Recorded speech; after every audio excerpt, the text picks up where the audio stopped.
Good evening. The October 8th, 2024 regular meeting of the Mentor Exempted Village Board of Education is called to order. This meeting is being held in accordance with Section 3313.15 of the Ohio Revised Code.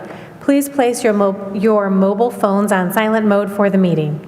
Mr. Wade, please call the roll. Ms. Iapolo. Here. Ms. Jessling. Present. Ms. Marchaza. Present. Ms. Payne. Marked absent. Ms. Cook. Here. Thank you, and please join me in the Pledge of Allegiance. I pledge allegiance to the flag of the United States of America and to the republic for which it stands, one nation, under God, indivisible, with liberty and justice for all.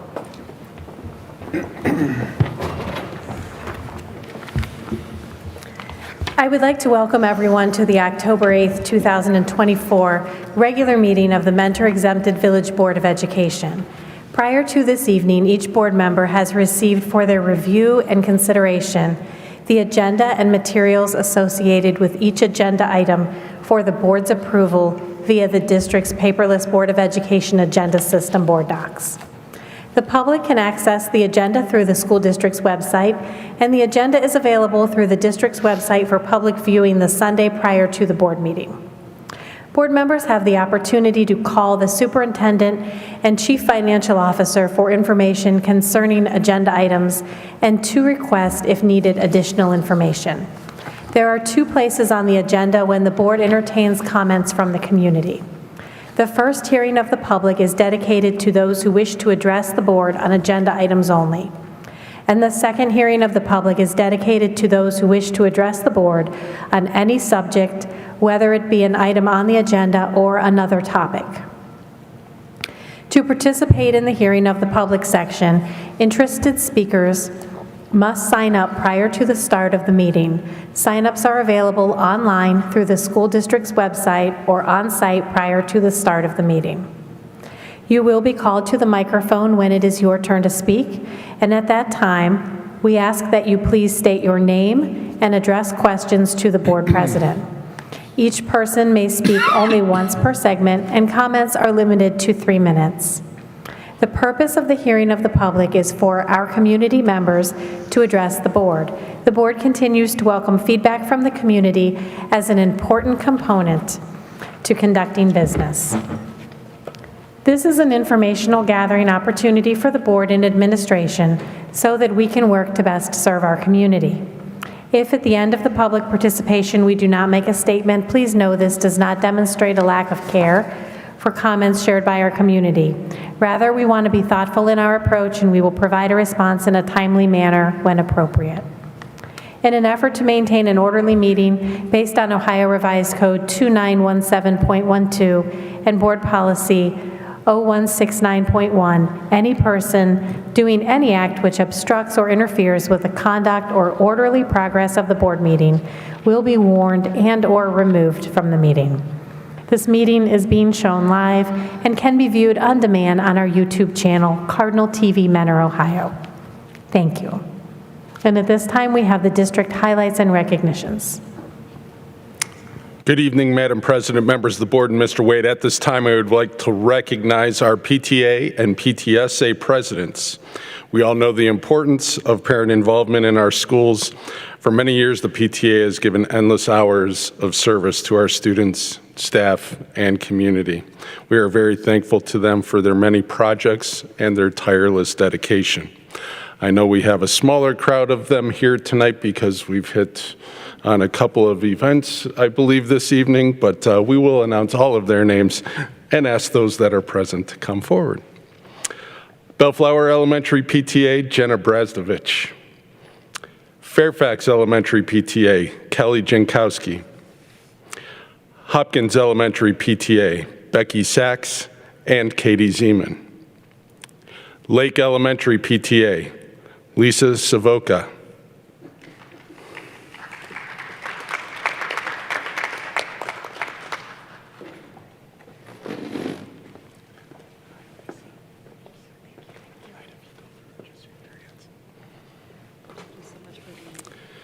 Orchard Hollow Elementary PTA, Kaylee Elliott.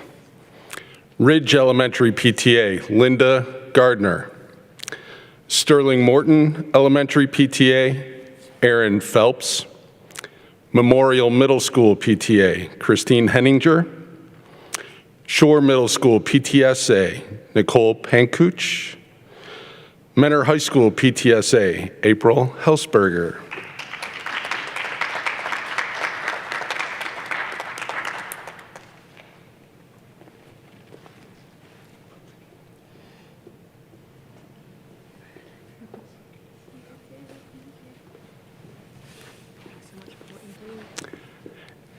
And finally, our Lake County Council President is Amanda Young.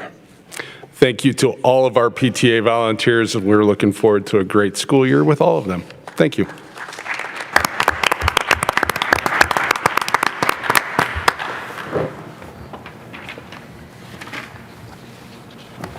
Thank you. The next item on the agenda is the approval of minutes. So moved. Second? Any discussion? Please call the roll. Ms. Iapolo. Yes. Ms. Jessling. Yes. Ms. Marchaza. Yes. Ms. Cook. Yes. Motion carries 4-0. Next, we have the hearing of the public on agenda items only. We have one speaker for the first part of the public participation, and the speaker is Kim Rowan.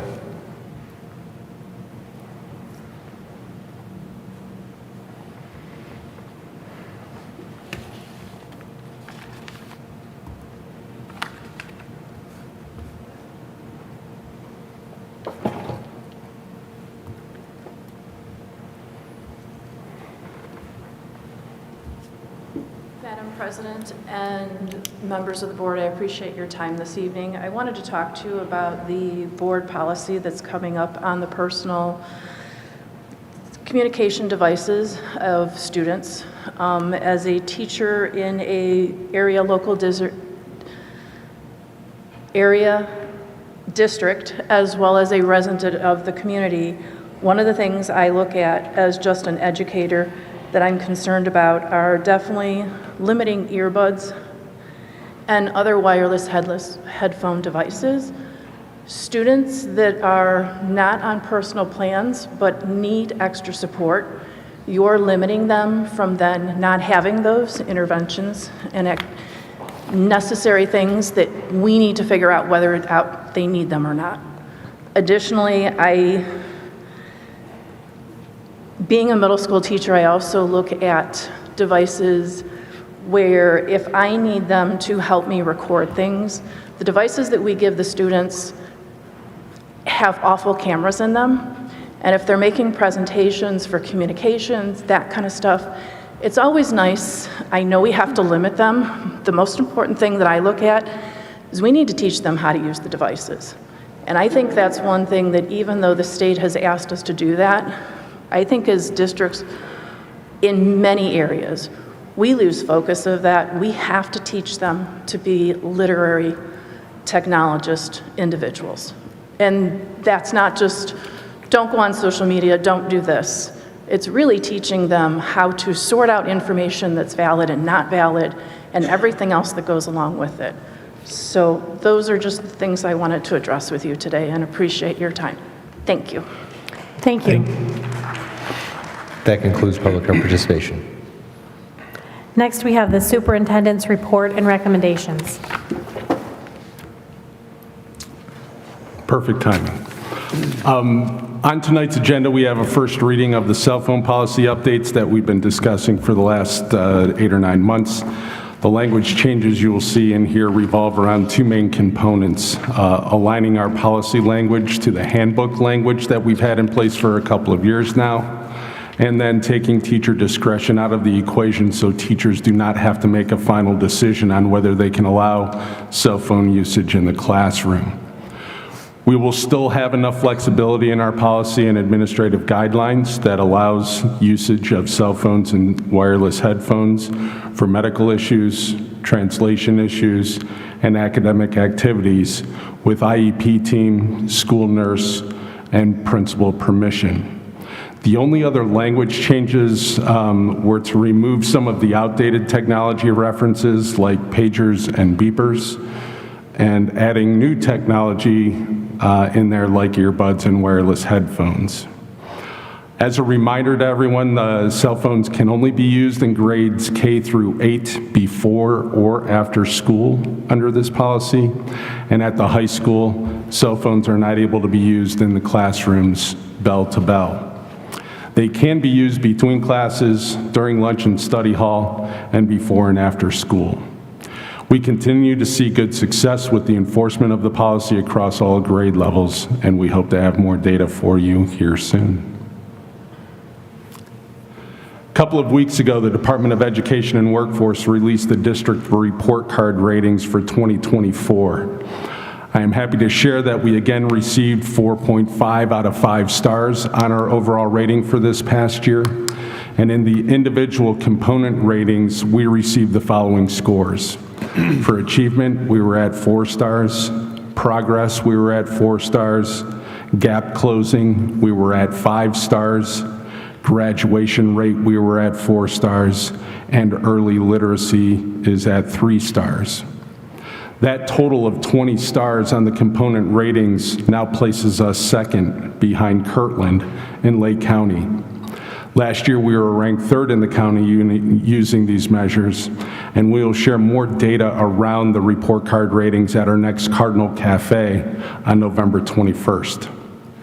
While this remains just one snapshot of the academic performance of our district, we are excited to celebrate our achievements based on our state reporting system. We are looking forward to adding the college and career readiness component on next year's report card, which should be an area of strength for us with our focus on career technical education programs. Speaking of CTE programs, we have started to work on one of the big moves from our framework for the future as part of our strategic planning process. We are currently finalizing the details for Mentor Schools to become a comprehensive CTE service provider by the end of the 25-26 school year. Dr. Glavin, Mr. Crow, Mrs. Bonas, Mr. Luciano, and their teams have been working on the program additions and the course development necessary to become a standalone CTE provider. This big move will allow us to take the 16 to 17% of students currently sitting on wait lists in the Lakeshore Compact CTE programs and get them engaged in learning activities in their chosen career academies. We look forward to sharing more details of this plan with everyone in the next couple of months as we approach our scheduling season in January. It is very exciting to see some of the initiatives in our framework for the future already beginning to happen this early in the school year. And finally, putting on my other hat here for just a second, I am on the board of directors for the United Way of Lake County. On Thursday, the United Way will be hosting a community event here in Paradigm at 5:30 p.m.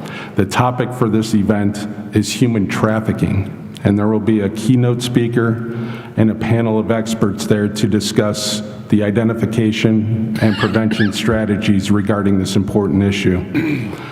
There are both in-person and online seats still available, so please check out the United Way website for details about that event.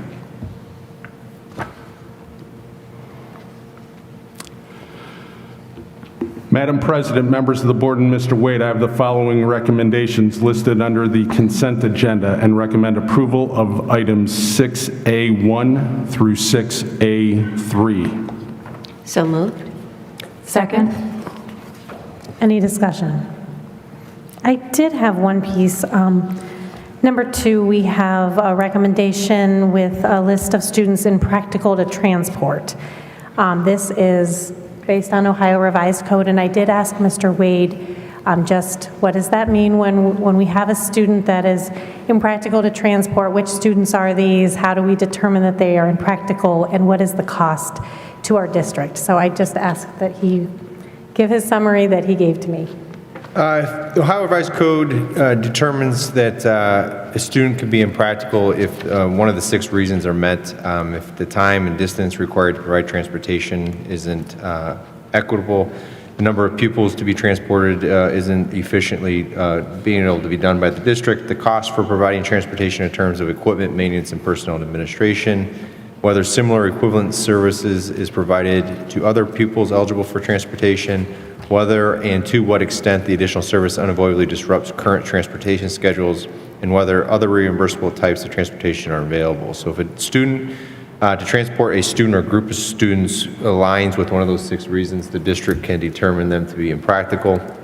The district currently has 97 students who have been determined to be impractical by the Transportation Department. The state reimbursement minimum is $583.86. So we are budgeting right around $56,634.42 based on the numbers we have. Obviously, that can change.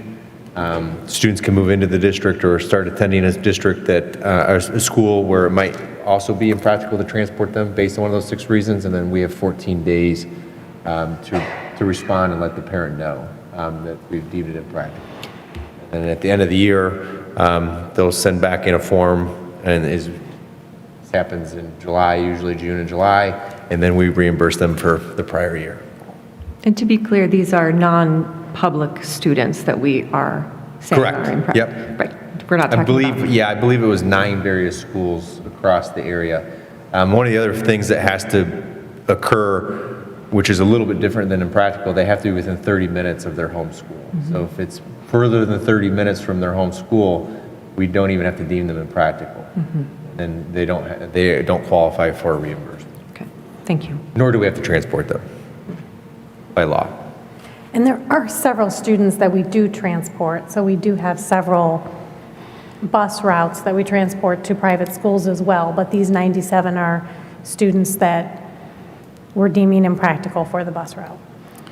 Yeah, we currently have 26 different routes, morning and afternoon, that transport our non-publics. Wow. Total of 13 drivers are involved, but each of those 13 drivers also has a public route at some point during their workday as well. Sorry, so say that one more time for me. 20 how many? 26 routes, 26 routes just for non-public students that we are transporting. correct. Wow, okay. Thank you. 11 in the morning, 15 in the afternoon. Wow. Okay. And what, in terms of costs, does this look like? The reimbursements, what are, Mr. Wade, if you could give us a total, do you have a total handy? Yeah, it was the $56,634. Wow, okay. That was for the impractical to transport. And is that annually then? Yes. Okay. And what I would say to that is that's one of the things that we look at is it's actually cheaper to deem them impractical Than to transport them. transport them. And I would imagine with our busing challenges, might make some other things easier as well. Correct. So do we have any flexibility there? Or I know there's been some, there's been a little bit of drama down in Columbus City schools around this topic. So what kind of flexibility do we have to deem students impractical to transport to maybe alleviate some of our transportation challenges? But again, from an impractical standpoint, we have to hit one of We these do, 6 okay. items that Mr. Wade had mentioned earlier I see. in his report. So none is the answer. Okay, Correct. thank you. All right, thank you for the clarification. Is there any more discussion? Mr. Wade, please call the roll. Ms. Jessling. Yes. Ms. Marchaza. Yes. Ms. Iapolo. Yes. Ms. Cook. Yes. Motion carries 4-0. Madam President, members of the board, and Mr. Wade, I'm recommending approval of the agreement with NOAC Tours. So moved. Second. Any discussion? Mr. Wade, please call the roll. Ms. Jessling. Yes. Ms. Marchaza. Yes. Ms. Iapolo. Yes. Ms. Cook. Yes. Motion carries 4-0. Madam President, members of the board, and Mr. Wade, I'm recommending approval of the resolution authorizing the sale of used surplus equipment by public auction. So moved. Second. Any discussion? Mr. Wade, please call the roll. Ms. Jessling. Yes. Ms. Marchaza. Yes. Ms. Iapolo. Yes. Ms. Cook. Yes. Motion carries 4-0. Madam President, members of the board, and Mr. Wade, I am recommending approval of agenda item C1 related to certified personnel and C2 through C4, all related to human resource matters. So moved. Second? Any discussion? Mr. Wade, please call the roll. Ms. Iapolo. Yes. Ms. Marchaza. Yes. Ms. Jessling. Yes. Ms. Cook. Yes. Motion's carried 4-0. This concludes my portion of tonight's agenda. Thank you. The first item under board business is the first reading of the Board of Education Neola Policy, Policy 5136, Personal Communication Devices, and because this is a first reading, no vote is necessary. Next, we have the OSBA legislative. Do we have discussion Do we, on that? will we have discussion? We can, sure, certainly. Go ahead, Rose. I'm excited that we changed some of that verbiage in there. I wasn't aware of it at first, so, and I know when we talked about it at the beginning of the year, that there was some issue with the teacher discretion part of it, and we had settled on, let's just leave it as is and change administrative guidelines and then come back to the table. So can you talk about what prompted you to change this, Mr. Heath? But we had started this conversation actually with our district mutual problem solving committee back last fall. Actually, it was October, November timeframe, and that was one of the concerns that they brought to the table is they didn't want to have to be the ones to try and enforce all of this, and with the way the policy was reading, it still put an onus on a teacher to have a discretion to allow cell phones in their classrooms. So by pulling them off that list, now we're focusing in on the administrative teams in each of the buildings to make any exceptions that might be needed to the policy at this point in time. So to follow up on that, because I had the same question, to follow up on that problem-solving group, that's a group that originates from the teachers' union, correct? Correct. So this is, because for me, it was always about the teacher discretion part it's very important to me that teachers are able to maintain autonomy in their classrooms. So what I'm hearing is we're taking the input that we have from our teachers and implementing it in the policy, and so I do feel more comfortable with that. I think what I heard from this speaker here earlier tonight, though she said she's a teacher, I don't think she's with Mentor, but she did say something that made me think, well, two things that made me think. One, what might we do about students without 504s or IEPs? And will teachers have the ability to support them and request to use those devices, whether they're earbuds or cameras?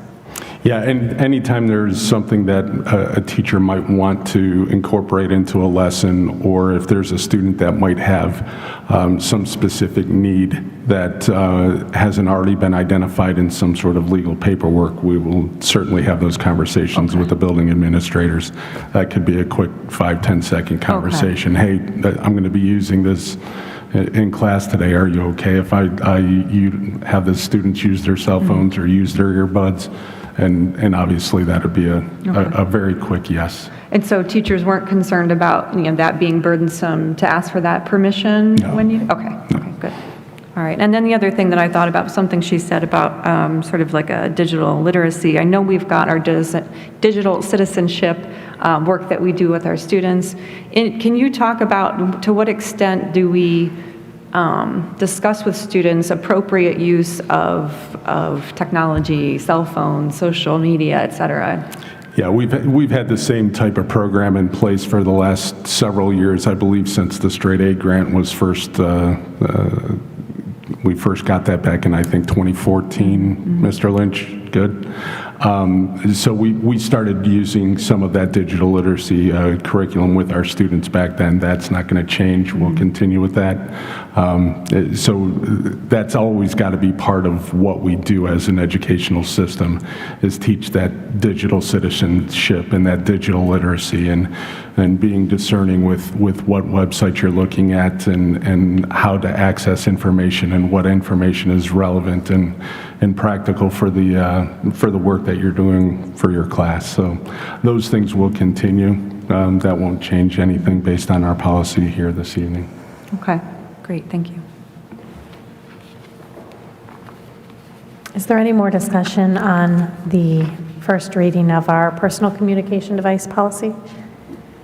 If we could just back up, so we're not voting tonight, and as Mr. Heath said, this has been a long conversation, and the original policy itself is a Neola policy that we implemented back in the fall of '23, is that right? Yeah, so August of '23, when we did the Neola policy manual conversion, the cell phone policy came into play there. We're just making some of those language adjustments to make sure that it aligns with what we've got in our handbooks, which is actually a little bit more restrictive than what Neola has in their template policy. Great. I'm looking forward to closing the book on this one, at least for a little while. All right, thank you. Next, we have the OSBA legislative platform discussion. As we know, we are all attending OSBA coming up in November, and we do have our legislative liaison, Mrs. Marchaza, and our alternate, Mrs. Iapolo, and we are able to bring one person to the delegate assembly, and that person will be voting on the following items, and we are deciding today on how we are going to be represented at that meeting. So we all did receive the platform discussion, and our first item, if you have it in front of you, I'm not sure. I have it in front of me. Okay. Yeah, do you want me to read it off? Which number? It is, yeah, line 688. 688. Yes. You want me to read it? Oh, okay. I've got it in front of me, thank you. So this proposal would be to add to the OSBA legislative platform that we would allow districts, not that we would allow districts, but that the state would allow districts to charge for labor costs directly associated with receiving and fulfilling a public records request. So what is in front of us today is, do we want to support that, or do we want to not support that going into the legislative platform? So I will, I guess if we made a motion here, we would be assuming that at least one person supports it. So let's take discussion. You want to do discussion first before we do a... We'll do discussion because I'm not sure if we are or are not, if anyone is or is not in favor of it, so to make a motion is a little hard. So If we could know a little bit more about the volume of public records requests, since our compliance officer, Mr. Wade, is the person who's the hands-on one to handle those requests, how would you characterize the time involved and potential cost involved? So this question has been asked of me, and it's hard to quantify because I don't really track time that I spend on these requests. I can tell you my first year, I think I had approximately 60 records requests. My second year, I had approximately 70, and last year we had over 140. Some take 15 minutes, some take multiple hours. Some are, rather simple, and it's, someone who does a records request a couple times a year, and they're asking for the same information, and then I just look at it. We pull the information from the database, and we send it to them because we know there's not going to be anything in it. Others are, 600-page email requests that have to then be reviewed and looked through. So I did a quick analysis when I was asked the question, and I said, for 140, let's assume they all take an hour each. Comes out to be about 17 and a half days, or if you look at the daily rate, it's about $11,000 just for my time. That doesn't include any additional time that it takes the IT department to pull those records requests for me, because sometimes we have to go back and forth, or anybody else. So, it varies, and I've been asked what my thought is on this, and I'm torn because, I do believe that the records are of the people. It's our responsibility. It's a responsibility that it's part of my job description, and it's through policy. Could it reduce the amount of what could be construed as frivolous records requests? It could, but I guess it really kind of depends on where the board stands. thank you. You know, when I think about that process, and I agree, that transparency piece, and that's the whole thought behind public record, but reasonableness would be in play whether you're requesting court records or other legislative entities. So some sort of threshold. And if we would support this, that means that OSBA would advocate in favor of legislation that addresses that. So it's not an automatic cause and effect, even if that's in the platform. But, you know, perhaps in consideration of the time involved, you know, so maybe you get one, or if they only take a brief amount of time. I could imagine a lot of different measures for what would be fair to compensate the district or any legislative or public entity that is trying to meet these requests, that I would be in favor of supporting some kind of a reasonable addressing of this issue, since I'm sure, you know, it could be the City Hall and the City Council or our commissioners, so many different entities, including us and other districts. So I would be in favor of a reasonable solution that might be offered, that the OSBA could advocate in favor of that. I have some thoughts on this too. I'm torn. Like Mr. Wade, I'm torn on this issue because on the side of protecting taxpayers' dollars, I want to protect us from frivolous expenses. But I don't know how you define frivolous.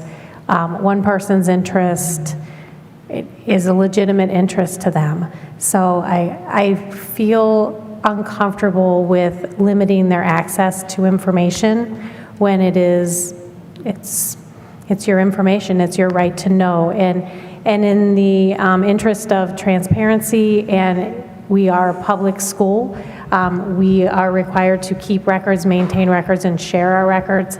I'm opposed to this legislation. I'm inclined to agree. It doesn't sit right with me. And, you know, as somebody who, I myself have requested public records in the past from this body and others, and it doesn't sit right with me to put up a financial barrier to access those. So it just, unfortunately, I hear you, Ms. Jessling. I feel like that does sound reasonable, but my instincts are telling me it just isn't. I can't support it. I'm sorry. Yeah, I agree. I think that it would be creating a barrier for people, and it would be lower income individuals especially.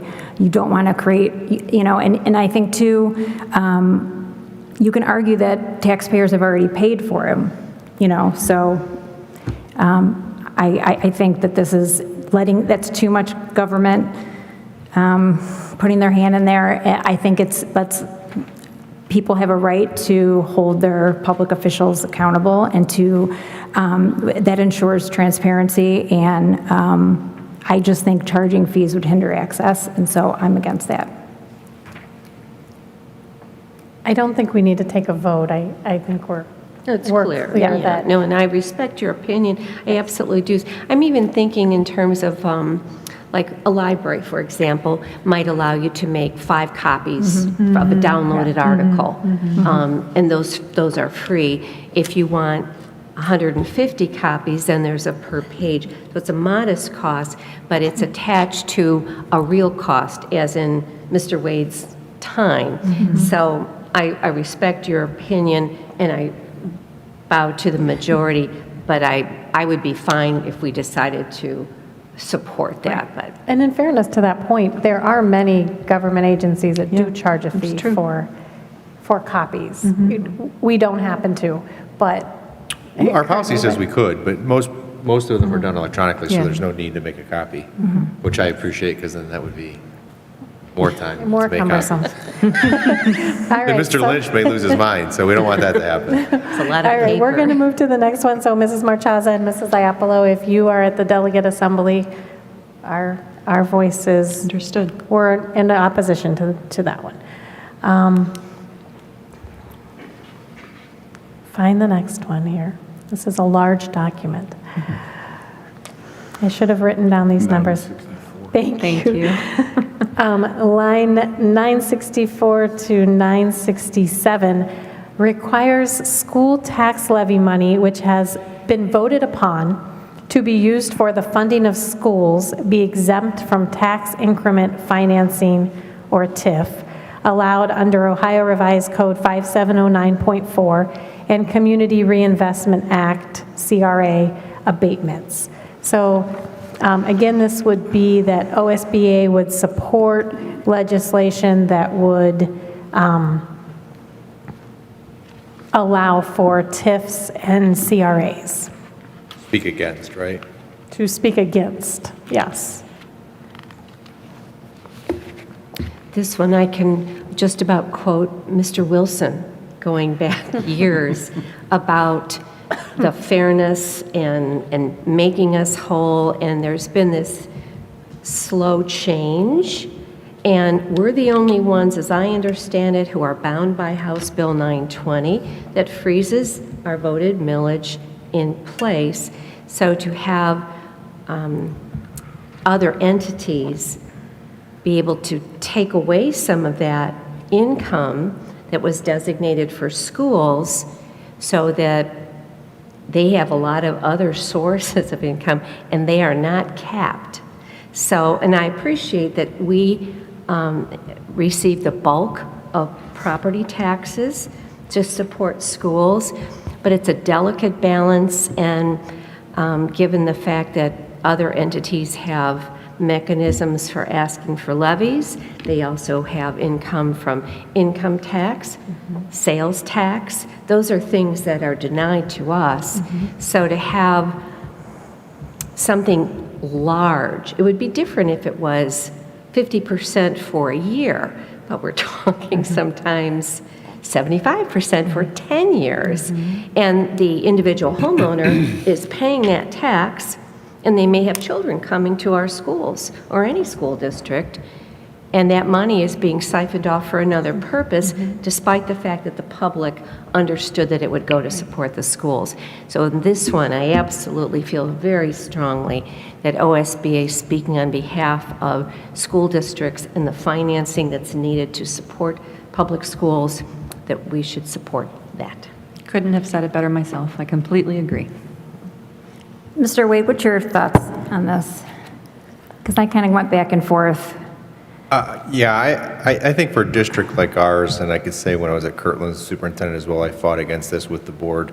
TIFs and CRAs in the, for residential areas in particular, don't make sense to me. This is not a community that needs to provide tax abatements or to get people to move in. TIFs from the city standpoint, obviously, Mentor City Council and Mr. Filipiak tried to work with the district to always make us whole. The majority of the TIFs that they've bring forward towards us don't even require a vote because they use the income tax that they get from those to make us whole, which we're appreciative so we don't lose any money. So I'm against people utilizing legislative policy to take money from the district to avoid having to ask taxpayers for the money that they can use for themselves. I know we didn't talk about this yet, but this is along the same lines of RIDS, which I'm completely against. And you know, Concord Township just approved a 10-year, 75% tax abatement. And I am, you know, have said I oppose that unequivocally. So I think it's important for us to continue to explain to the legislators and to those who are making these decisions that when we rely so heavily on a property tax that's basically fixed, we see very little growth. As I've said in my video when we talked about the valuation increases of 25%, and we're only going to see about a 2% increase in income. To lose any income is a loss of revenue. And I think while I understand from a business sense, a TIF has its place, I have a real hard time in many communities, bedroom communities like Mentor, that are not having a hard time finding people to move in, and they're not dilapidated residences like many CRAs kind of go to, doesn't make sense to me. And when you have a working relationship where the city and has taken steps to provide, share their income that they gain from the income tax in the majority of the situations, and they rarely come to us and ask us for a full abatement where they don't at least give us some sort of revenue, which again, we are appreciative of those discussions and the work that they do for that. We have, you know, I think we need to be very protective of that tax dollar. Because, like, you know, as I said before, the issue, and I'll use the RIT as the example, what Concord Township has basically done is siphoned money from the district that was voter approved that should be coming to us to help us generate revenue, rather than going back and asking their taxpayers for another levy. Aren't they doing that as well? It's an operating levy. Okay. The building is covered by our dollars. Gotcha. And then they're asking for operating funds, Yeah. as I understand it. And this piece includes RIDS as well? It does too? not. Does not, okay, that's what I thought. But I think we're talking about that next, perhaps, as a possible resolution? To add that? Yeah. Do we know trends in other states that do have the legislation that exempts?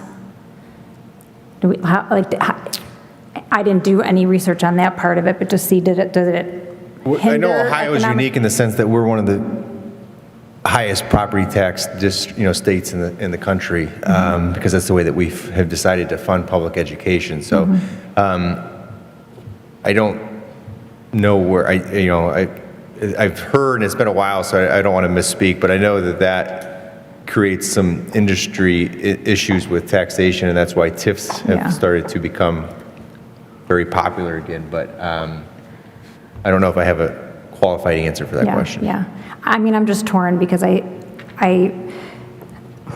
think the entire purpose of the TIF is to spur economic growth, and that obviously helps a school district, but at the same time, you want to be able to budget properly and count on, money to plan for, and to maintain a quality education. So I'm do you think it's working now, having boards be able to sit down and individually vote on it, or?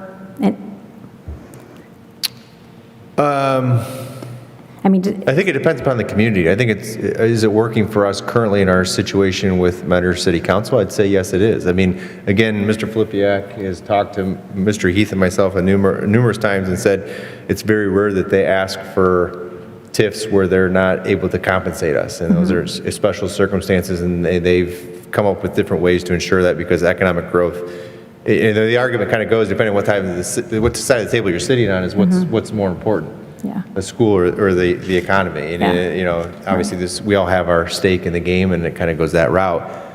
But I think this is really kind of going towards making sure that there are regulations in place to ensure that districts are protected, so that, you can't have more situations like we had with Concord, where they just, make the decision they're going to siphon off 75% of the revenue. okay. Do we lose power on that? Do we lose the ability to?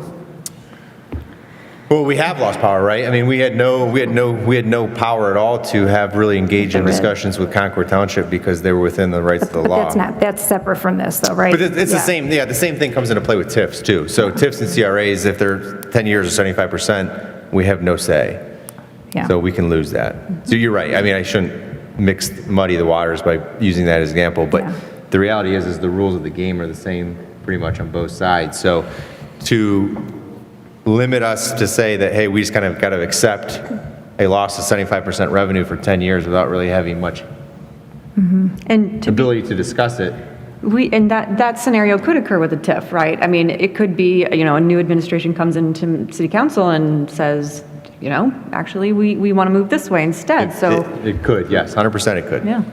And this is one of those things, like with the last one, is if we're just voting to say if we're going to support any legislation. We don't know what that looks like. So I mean, I would like to see some kind of more control, but I guess we're just saying It would just, it's too broad, it I would guess, but. favor, though, protecting voted millage. I think that's kind of the central focus. So if people vote for a school levy, whether it's operating or bondage, or any of that, that they vote for it with the expectation that the dollars that they're sacrificing to send to the district will go there. And if a new entity is built, whether it's a neighborhood or a business, whatever it might be, that they aren't exempt from that same arrangement that everybody else has to pay. And it's not as though in the RID situation, the people who buy those homes are paying their taxes. So it's not a carrot to sell property or anything. It's just, we're going to use the money that was supposed to come to the district is going to go over here. So we don't have to ask the voters to approve a different levy. And that's frustrating when ours is capped and theirs is not. And the issue with the CRA, and again, it could be the same through with the TIF, is that it just pushes the tax burden on the local taxpayer. And when you're in a district like ours, that's highly important for us to realize because 73% of our revenue comes from the local tax base. Yeah. So pushing that burden on, it just pushes the burden onto us to have to then go out and ask for additional monies that we might otherwise not had to have asked for. Yeah, yeah. So I think that's the thing I would really want to make sure we understand here is that any sort of abatement or tax break that impacts the schools directly not only takes money out of our pocket to be able to do our day-to-day operations, it pushes that burden onto the local taxpayer because at some point we know we're going to need that money because our revenue is flat and our expenses are growing. I think that that's the key point for me, as an elected official that is trusted with public school money. We were elected not to represent the economic development of the city. We're here to represent the public school dollars. And our public school dollars were voted upon and approved by the voters for a certain millage, and we don't always receive that millage based on these things. So I'm in support of this legislative platform. Definitely. Because as you pointed out, Mr. Wade, if you needed additional dollars that would have been supplied by this other arrangement, these other houses or businesses, you have to ask for the additional, so everybody else is paying again. So instead of the dollars going where they were designed to go, they've gone to another purpose, was spent somewhere else, so now they have to pay again. And I find that so frustrating just because I think transparency is really important. We've always been in favor of that. Well, it sounds like three of you, are for it. I'm so on the fence. I agree with everything you're saying. I see how that affects the schools. My only concern is just that we need that TIF, the whole purpose for the economic growth. So I'll bend to, whatever you guys want to take it. I can't definitively say yes or no because I can kind of see both sides of it leaning more towards, we want to protect the schools. So I appreciate that. I can understand both sides of it too. I mean, there are reasons for a TIF just as an elected official for the schools. I think that our job has to be to protect the public school dollars. But I think with three of us, we can move on if you don't want to take a stance on that. I think that's fine. Sounds Do we good. need to vote on that or no? No, we have Okay. three that. Okay. Oh, and then are we going to discuss the resolution to add RIDS Yes, to that? so we would be supporting that at the delegate assembly. And then there was recently a resolution that would amend that proposal. And this resolution would be something that we would need to vote on, though. This resolution, I don't know if I guess we don't need to put it up, but I know it was online for people to review. But this resolution would propose an additional amendment to this platform that would add language that we would also be opposing residential improvement districts or RIDs. requiring school tax levy money which has been voted upon to be used for the funding of schools to be exempt from residential improvement districts or RIDs allowed under Ohio Revised Code 5709.73. So that would be supporting, that OSBA would support legislation that would oppose RIDs. Did I say that correctly? Yep. Basically, you would be adding RIDs to the same type of discussion we just had on tips So and we're CRs. asking that the delegate assembly adds RIDs to the current Platform. Platform. For 964 through 967 would then include TIFs, CRAs, and RIDs. Yes, and we do all need to vote on this one because this would be a resolution that we would be bringing, our board would be sending to the Ohio School Board Association Delegate Assembly. So is there any discussion So we on would need a this? motion in that. Thank you, thank So you. moved? Second. So really quick, so this is not changing the last one we just talked about? This is going to be on its own, or it's adding the RID to it? Adding Just the that RID to it, language? yeah. Okay. So it'd be We're one sig- more Okay. acronym Okay. in there. To be clear, though, we're suggesting, we're basically, Right. yeah, so we're not, we can't change it ourselves. So when do for- we discuss that if they do accept it? Is that still for this year, for November? It would still be for this year, yes. Okay. If Yes. it's accepted. Yeah, okay. So to if be it's clear, accepted. this resolution would include the TIF and the CRA language. So we're saying here that we would be supporting the OSB legislative platform, the TIF language, the CRA language, and the RID language. So this resolution does support that all three of those would be in the legislative platform.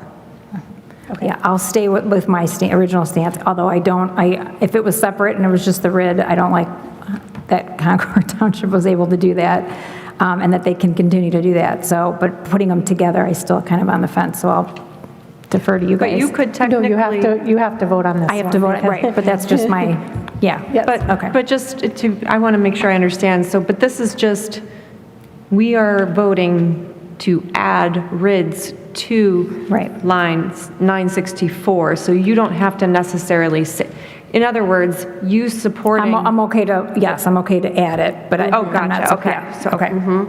Right, so that It doesn't change, yeah, but voting for this doesn't change Yeah. your opinion on Because it. it's still Got be it. the Outcome, delegate or the outcome, assembly yeah. will make the Okay. final decision. Okay. But it seems silly to exclude Right, it since yeah, it's the yeah. same, Okay. walks like a duck. Okay. Okay. Any more discussion with that? All right, Mr. Wade, can you call the roll? Ms. Jessling. Yes. Ms. Marchaza. Yes. Ms. Iapolo. Yes. Ms. Cook. Yes.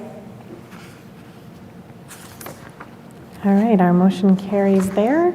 So I think that that will end our OSBA legislative platform discussion. And next, we have the legislative report. Ms. Marchaza. Yes. All right. Change screens here. Okay. So legislative report for October. The State Board met in September, is meeting in October to cover licensures. The Ohio Department of Education Workforce, as Mr. Heath pointed out earlier, released their state report cards on September 13. He went through all of our high marks, very exciting stuff. The report cards statewide also show an improvement in student attendance with chronic absenteeism rates declining, so that's also some good news. Not that that's an issue that we really face here in Mentor, but that was a piece of good news from that report. The ODEW and Governor DeWine jointly released a press release saying that they're really going to hone in on absenteeism, chronic absenteeism. They look to reduce, reduce that in half over the next 5 years, so we'll see. We had some legislator meetings over the last couple of weeks. Mr. Heath, Mr. Wade, Mrs. Iapolo, and I met with House Representative Dan Troy and State Senator Jerry Serino to advocate for public school issues, including funding and support related to mental health services and more secure facilities, as well as fully funding the third phase of the Fair School Funding Plan in the state budget. We're hoping to meet with Jamie Callender soon, though I don't think we've heard back from him yet. Is that correct, Mr. Wade? That is correct. All right, we hope to hear from him soon. I actually ran into him and spoke with him, and Oh, great. he was leaning on after the election. But I still reached out and tried to get him. I'll text him. Yeah, try them again. Thank you. Okay, the State House updates. The Ohio Legislature will be back after the election, starting November 13th. They're coming back. There were a couple of bills, now laws, that I wanted to touch on. They're going into effect at the end of this month on the 24th. One is SB 168. This is one of the 9 bills that passed and was later signed by Governor DeWine. It's one of the largest education bills to pass the legislature in the past few years. So there's a lot going on in this single bill.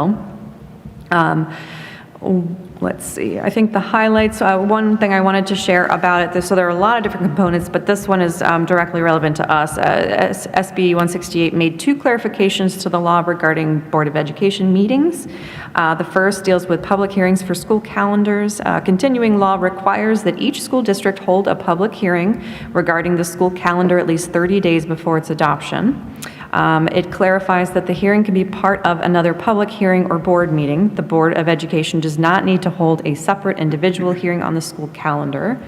Additionally, SB 168 clarifies and requires the record of proceedings of a Board of Education meeting to be read at the board's next regular meeting instead of the next succeeding meeting. So I'm guessing that regards the minutes and how we have to approve those at our next. So that gives us a little bit of time in between meetings to get our minutes underway. So grateful for that clarification.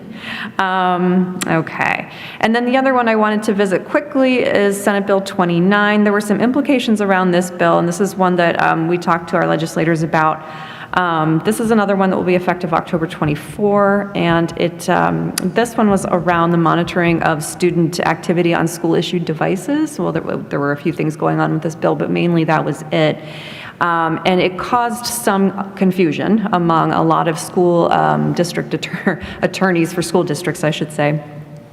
Because there were some reporting requirements and notification requirements that were going to conflict with the way we do things. And what I understand is they are going to be fixing this bill, the problems with this bill during the lame duck session, that is to say in late November and early December before the end of the calendar year.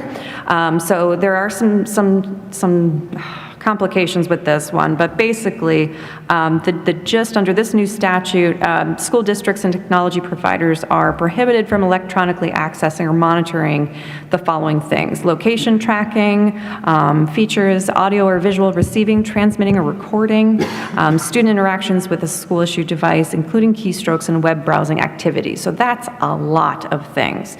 There are some limited circumstances in which a school district or technology provider is permitted to electronically access or monitor a student's activity, and some of those are like if you have a warrant, if notice is provided, if it's necessary to prevent or respond to a threat to life or safety. So a few things can allow us access when we otherwise shouldn't have access. And additionally, if a student's device is electronically accessed because of an exception, the district must provide notice to the student's parent of the circumstances that caused the access in the first place within 72 hours of said access. So you can see there are a lot of requirements here, and I think some of the lawyers were really seeing difficulty in complying with the law as written. So again, the legislature is going to revisit Senate Bill 29 during lame duck and hopefully get all of these ironed out. But in the meantime, we are going to be able to comply. Do you want to talk a little bit about how we're going to do that? Yeah, so the one notification piece that goes into effect, it actually starts on October 24th. So the issue that we're running into is for about 3 or 4 weeks, we're going to have to comply with all of the areas of that particular bill until they get the language worked out. We think the biggest changes will be in those notifications.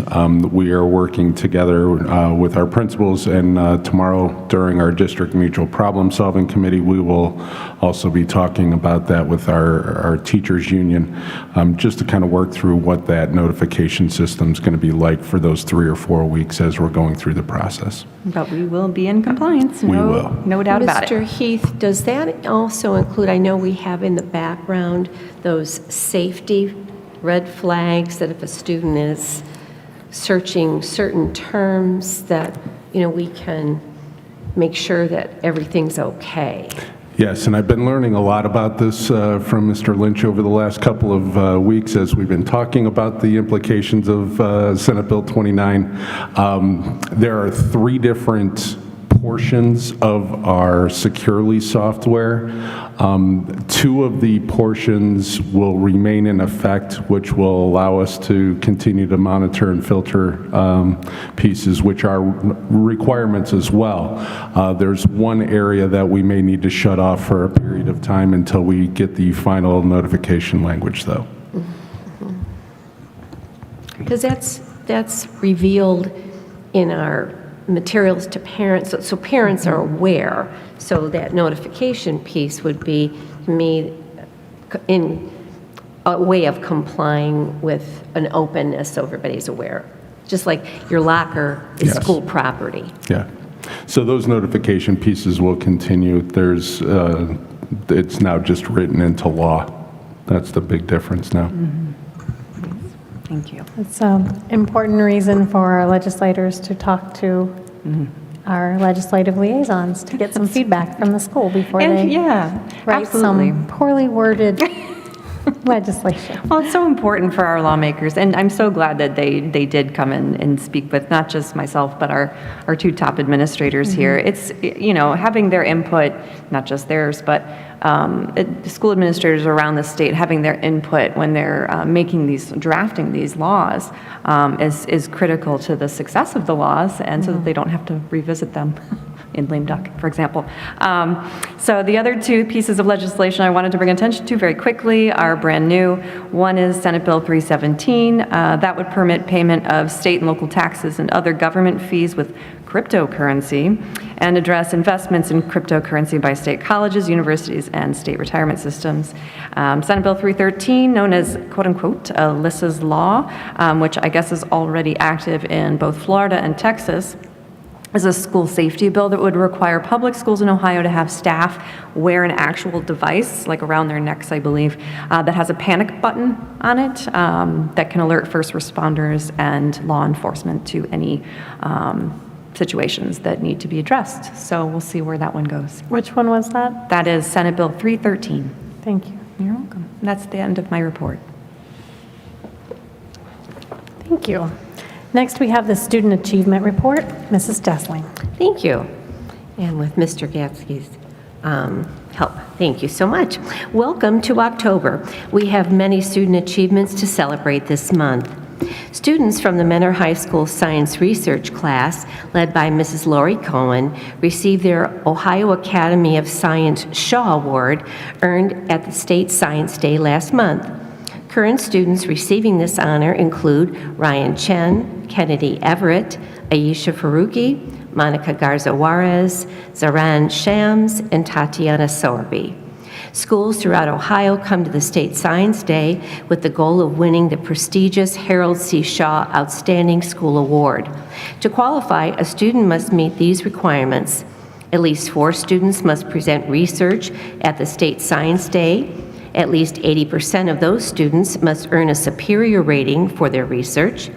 Any other students must receive an excellent rating. Mentor High is one of only 12 high schools in the state who receive this honor based on their performance at last year's State Science Day. Thank you, Cardinal Credit Union, for providing our students with the exciting opportunity to participate in the Visa Financial Football Challenge at Cleveland Browns Stadium. It was thrilling to have Cleveland Browns player Nick Chubb as their coach, teaming up with Lake Catholic to take on students from North and South High School in Willoughby and Eastlake.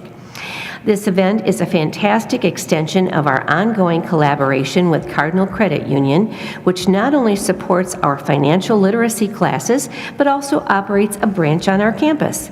The Visa Financial Football Game engages students in fun, interactive financial education, helping them enhance their money management skills while having an unforgettable experience.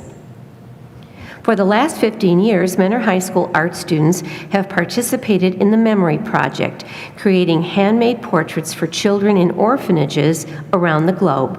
This initiative has touched the lives of not only the children who receive the portraits, but also the student artists themselves, fostering a deep connection and meaningful experience. Hats off to the Fighting Cardinal Marching Band. All of their hard work and summer camp practice has paid off. Their first competition event, which was held at Avon Lake in September, earned them a rating that qualified them for the state-level competition later this year. The subtext for our state report card is continuous improvement. As Mr. Heath pointed out, Mentor Public Schools received 4.5 stars on the latest district overview published by the Ohio Department of Education and Workforce Development. When compared to the other districts in Lake County, that puts us in second place behind Kirtland, as he mentioned. Last year, we were ranked third. When compared to the 21 peer school districts around the state, most similar in student enrollment, socioeconomic status, population density, median income ranges, and racial demographics, we are now ranked 9th out of 21. We look forward to sharing more information on the report card ratings and companion data during Mr. Heath's Cardinal Cafe presentation on November 21st, as he mentioned. Next month, we'll look closely at our enrollments in some of our high school courses, such as our state-tested core content areas, and a quick overview shows that 43% of juniors and seniors are enrolled in career technical education programs, 30% of juniors and seniors are enrolled in advanced placement courses. 27% of juniors and seniors are enrolled in College Credit Plus courses. Overall, 78% of our juniors and seniors are enrolled in some type of college or career-ready program this year. We're excited to share that after years of record growth in career technical education, Mentor Schools is embarking on an expansion plan that will better serve our students. As Mr. Heath mentioned, as part of this initiative, we will establish a comprehensive career technical planning district of our own. The decision to create our own CTE district is driven by several factors, including increased demand from our students, long wait lists, workforce community needs, and the desire to remove barriers to student access. This ensures that more Mentor High juniors and seniors will be able to find seats in our programs. Current juniors in Lakeshore Compact curricula will complete their CTE programs, while new students will be recruited this winter for our career academies, which will launch for the 25-26 school year. Along with increased demand and long wait lists for our students, our current partnership with the Lakeshore Compact incurred a net cost of over $354,000 last school year. With our new comprehensive model, we aim to expand student opportunities for two-year programs while reducing costs and maintaining current staffing levels. Pending board approval, beginning in the 25-26 school year, students at Mentor High School will have access to 21 career academies across 11 career fields. As recommended by our strategic plan, Framework for the Future, Mentor Schools is committed to expanding college and career readiness opportunities. We're proud of the growth we've seen, not only in career technical education, but also in advanced placement and College Credit Plus programs. With board approval beginning in 2025-26, the academies are designed to provide personalized learning experience that prepares students for both college and career pathways. The two-year academies include digital media, allied health, entrepreneurship, business administration, sports medicine in partnership with university hospitals, construction held at Lakeland Community College, automotive technology, Mentor Fire EMT, programming and software development, the teaching professions, previously early childhood education, robotics and automation, and Cardinal Works.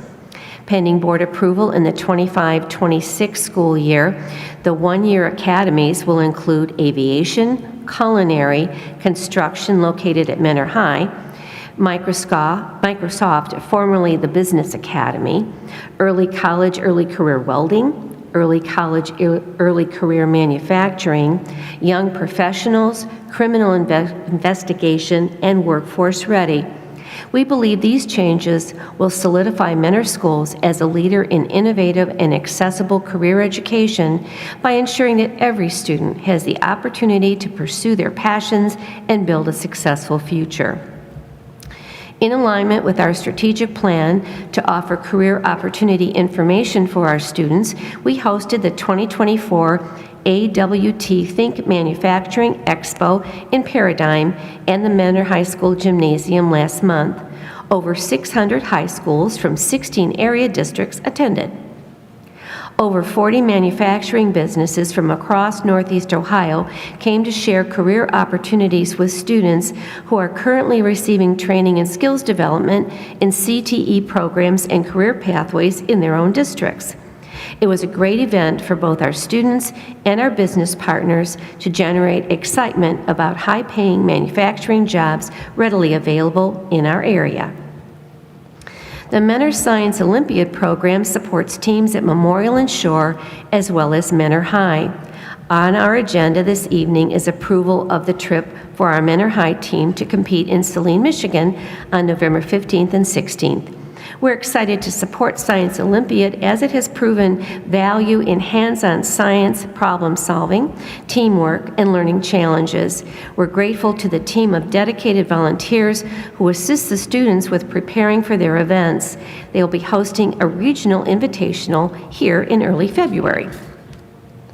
We recently shared an update about the new CARES House designed to give our older CARES students an innovative hands-on learning laboratory to prepare them for life after graduation. Director Mrs. Christy LaPaglia shared enthusiastic parent feedback regarding the growth and success fostered by this specially tailored real-world learning lab and the notable benefits for students. As an added plus, because a group of students are learning at the CARES House, spots became available at the regular CARES building for some of the children on the waiting list. In alignment with our new strategic plan, the administrative team has been closely examining school discipline. Mr. Heath updated the board with important data and insights. It was noted that the vast majority of students, some 95% in fact, had low or no need for disciplinary consequences or interventions.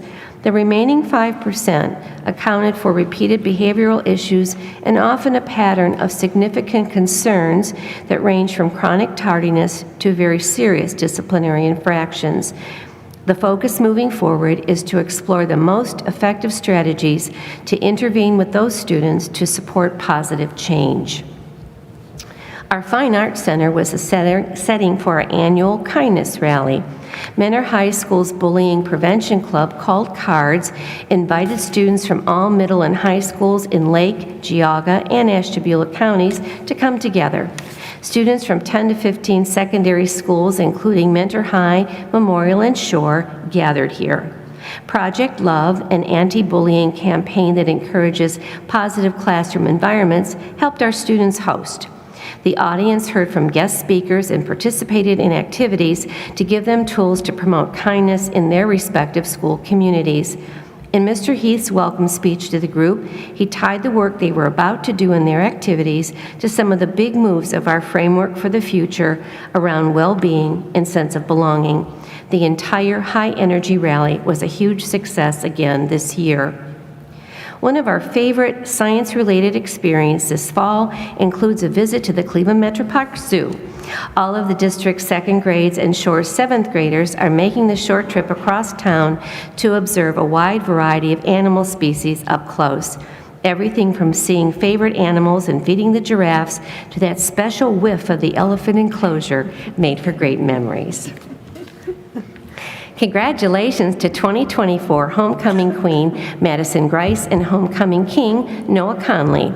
Cardinal Nation, Mentor High student newspaper, shared profiles of the Queen and King's courts, and they offered some great advice for underclassmen. Time management is the key to success. Don't let fear of failure stop you from trying new things. Obstacles are often opportunities in disguise, and never hesitate to be kind. If you have something nice to say, say it. You never know who may need a smile. The Mentor Schools Foundation Fresh Air Challenge begins October 17th and wraps up on November 1st. This special fundraiser to support Mentor classroom grants and scholarships has the additional benefit of getting our pre-K through grade 5 kids outdoors for some screen-free fun. Speaking of fresh air, National Walk to School Day is a special event for students everywhere. Our Lake Elementary kids and others across the district made the most of the beautiful weather for their morning stroll. To launch their 101st season, Mentor Theater will stage The Nerd, a comedy in 2 acts. It will premiere November 1st through 3rd. The show revolves around Vietnam vet Willem Cubbert, who is stuck in the routine of life until the man who saved his life in the war arrives and wreaks havoc with everyone he encounters. This will be the 3rd time Mentor Theater has presented this play, and it's sure to make crowds laugh. Tickets are on sale now at mentortheater.ludus.com. Parent-teacher conferences are on the calendar across the district. This is a perfect chance for school-family collaboration that supports our students in being their most successful. We know that fall and learning go hand in hand. Thank you. Can I add one thing? I love that your portion is long. I think that's always going to be a good thing, right? There's a lot to brag about. I just wanted to shout out to our football team, who are 7-0 and ranked number 1 in the state. I think that's awesome. And on a lighter note, everybody that knows Dan Coughlin, who's kind of been the voice of Cleveland sports, passed away recently, and most people know him from Fox 8's Friday Night Touchdown. So I just wanted to, he will be missed to all of us, especially in Friday nights in the fall. Thank you. At this time, we have the Chief Financial Officer's report and recommendations. Madam President, members of the board, Mr. Heath, looking at our financials for the month of September, our current year-to-date revenue collections are about $340,000 less than we expected. On the positive end of that, we are about $583,000 less than we expected to spend, so we're seeing a net impact that would result in about a $244,000 favorable impact on our cash balance and compared to what we were thinking last year in May. We look at our revenues. Actual revenue for the month is up about $300,000 comparison to last year at the same time, and compared to the same revenue totals for a prior year, if you compare the month of September, we're up $301,978, and then for the year, we're about $1.1 million to the better. Most of that has to do with timing and the way that we coded things this year in comparison to a correction that we had to make last year in November, so we're trending pretty much where we expected we would be. Overall, again, we're about $340,000 less than we expected. And the majority of that coming in local tax reimbursements. And if you remember back in May, I was assuming 30%. And we were, so as things started to come in and started to see actually what was happening, we're pretty close. It's not material. I think by the time that we update things in November and start comparing to our new forecast next month, things will be fine. So nothing of high concern showing there. When we look at our expenses, our actual expenses for the month comparison to last year in September are down about $2.6 million. The majority of that's coming in the fact that we didn't make any large transfers this year. And then when you look at year-to-date comparison to last year, again, we're down about $3.3 million. Again, not because we're not making any large transfers out this year. And then when you look at it compared to the forecast, our current year-to-date expenditures, if we forecast them out and compare it back to the May forecast, we're about $583,000 better than we expected, coming in a lot of different areas, and I would expect that to kind of trend to kind of continue. We'll be making those adjustments to the November forecast. Any questions? Not hearing any. What I would like to present to the board is that we did receive our rebate for PNC for the use of their credit cards. Regulatory, we have to present this to the board annually. We received $30,134.50. Mr. Heath has something he wants to add. No, I was just going to remind you to speak into the microphone. Well, I was trying to, sorry, Ms. Mazika, I was trying to read, because I didn't write down in my notes what the exact piece was. Thanks, Mr. Heath. That does conclude my report. Thank you. Madam President, members of the board, Mr. Heath, I ask that we have action that is required by law on items B through H, and addendums can all be acted on in one motion. So moved. Second? Any discussion? Mr. Wade, please call the roll. Ms. Marchaza. Yes. Ms. Jessling. Yes. Ms. Iapolo. Yes. Ms. Cook. Yes. Motion's carried 4-0. Is there any unfinished business that anyone would like to discuss? I have a couple follow-ups. But I think, Mr. Heath, you mentioned earlier that you'll have more data for the no-cell bell-to-bell, and I know we were going back and forth. So one of the things that we're recognizing right now within our EduClimber data, we can't sort it by keyword necessarily out of there because we're looking at the exact codes. So we don't have a code that says cell phones.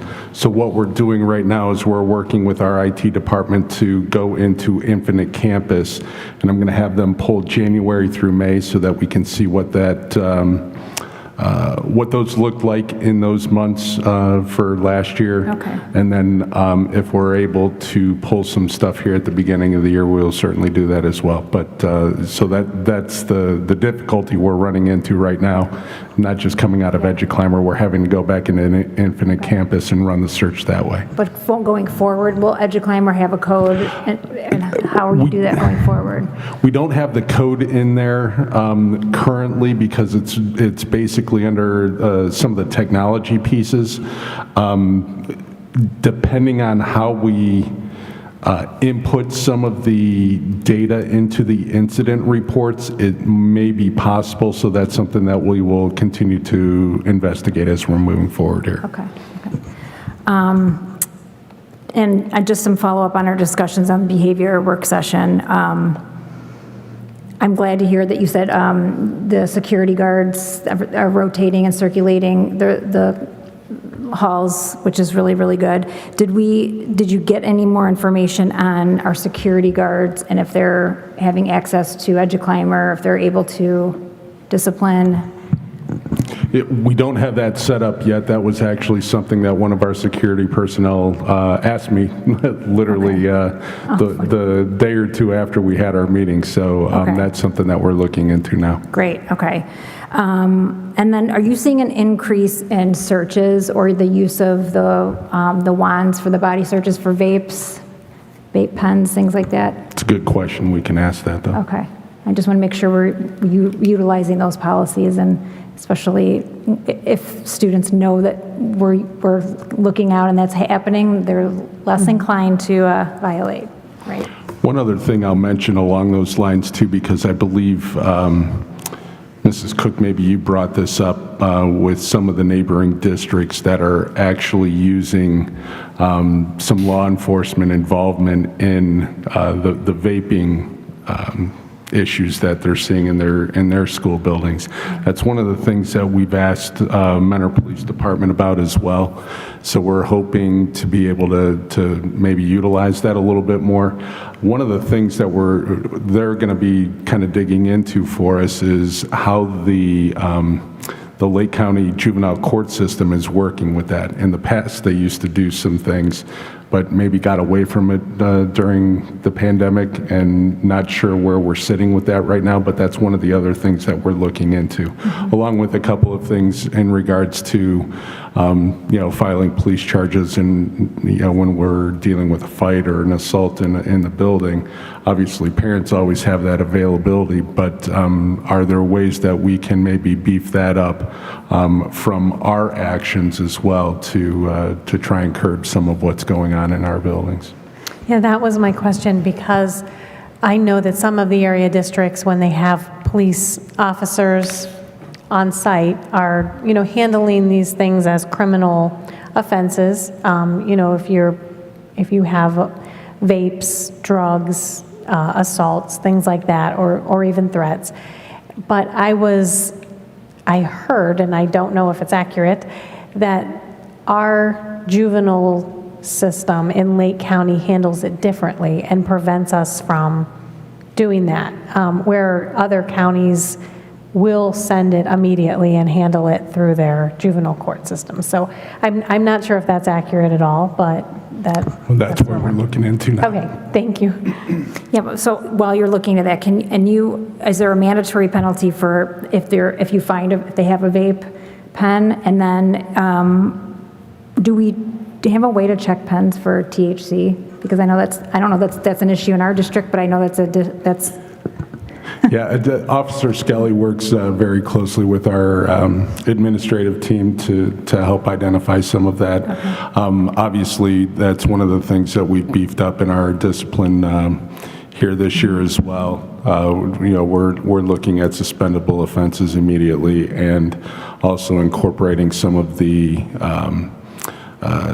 cessation classwork and after the fact to give that student the support that they need to kind of break away from that. great. Thank you. Okay. Is there any more unfinished business then? Do we have any new business? Seeing none, I will go on to hearing of the public on any topic.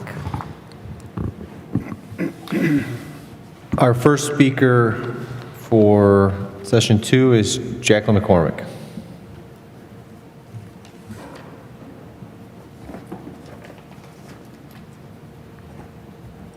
Our second speaker is going to be Lynn Mazika.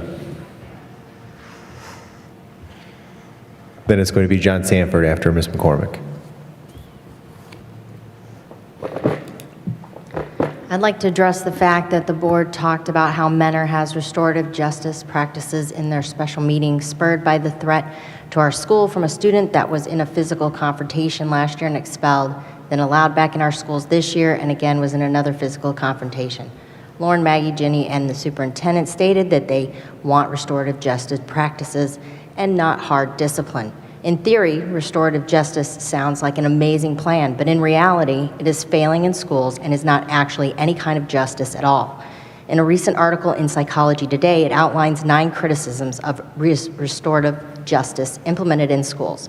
Those criticisms are: it takes too long, it is too emotionally draining, teachers should be teaching, not doing restorative justice doesn't have accountability, agreements made in the process are not followed, restorative justice doesn't work, it places an unfair burden on the victims to talk to and forgive the ones that hurt them, especially in the context of either sexual assault or actions perceived as racist.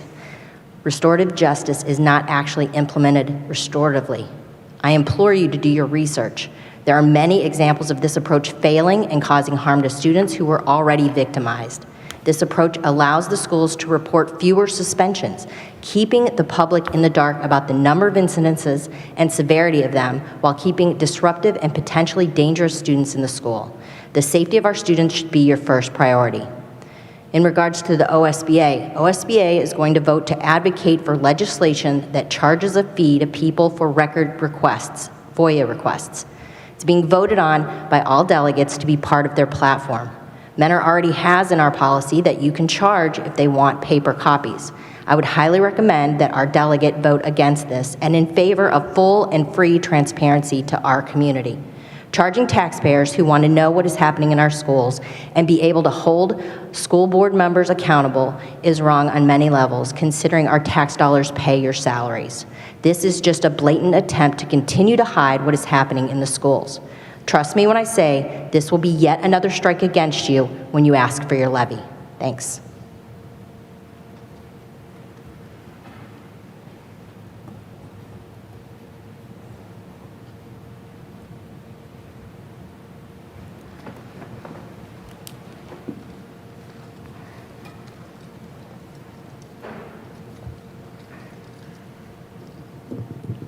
Good evening. Thank you for your time this evening. As mentioned, I'm John Sanford. I wanted to just remind you back in August, I had sent everyone on the board an email regarding the idea of implementing a new kind of, or a modified form of interaction around getting input from the public. Usually, this is the first time I've been to a board meeting where the public speaking has not been acrimonious in any format, and it's been a pleasant relief to see that. In the past, we've had a lot of invective, a lot of threats. Even in the last speaker included the threat of failing levies if you don't do things in a particular way.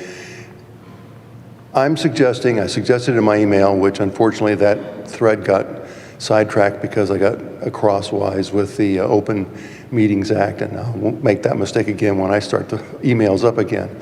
But I really want you to give serious consideration to the idea of having a question and answer period. It would be set up so there would be no attacks, no threats, any of that kind of stuff. It would just, in fact, be a way of saying, I, as a member of the public, have some questions for one or more members of the board, and they would know what those questions would be so they could respond. It would be a moderated process, the way I'm suggesting it. I really believe that we need to have a mechanism for public exchanges with members of the board, whether during the board meetings or elsewhere, somewhere, that we can have public exchanges of information, not threats, not name calling, not threats of your levy will fail or your eyes will fall out or something. The idea here is we need to have a way of having positive communication. That's what I'm suggesting. I'll start the thread up again, and we'll have further comments as we go along. And next time I will not cross the problem with the open meetings. One side comment, the previous speaker mentioned doing research, but cited as a source Psychology Today. As a professional psychology instructor, I will tell you that's not a valid source. Please go to real sources, not a public magazine like Psychology Today, if you're going to get your information. That would have gotten her an immediate F in my research class.